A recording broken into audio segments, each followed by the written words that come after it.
One of the ways of thinking about this is to use certain kinds of symbols or analogies. And when we look at change, when we look at movement, we look at motivating people, often we take a very left brain, rational, intellectual approach. So the leader goes about explaining to people what this change is about. And that's fine. You need that. You absolutely have to have that.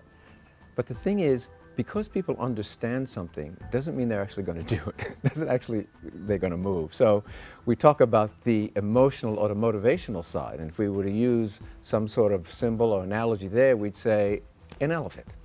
Because an elephant is big.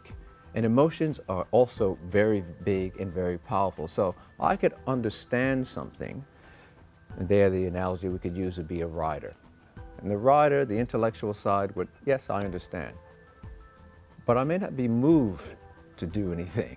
That's my emotional side. So you've got to have the rider, the intellect, and the emotion, the elephant, working together. And you can even see an image of a rider sitting on an elephant, you know, and he's trying to move this thing, you know. It's kind of like, it's not going to move very quickly, and it's got to be motivated, you know.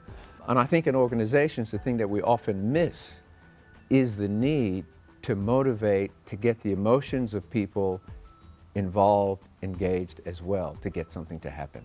The two have to go together. And then you also need one more. You've got to work with the environment that people are operating in.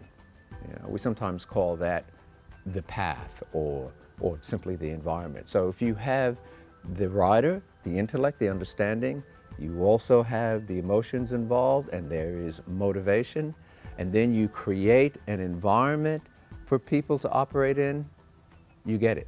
The basic thing is, for change to happen, somebody, somewhere, has to start acting differently. Okay, and that may be you, it may be your team, it may be the whole organization, but people actually have to start behaving and acting differently for change to happen.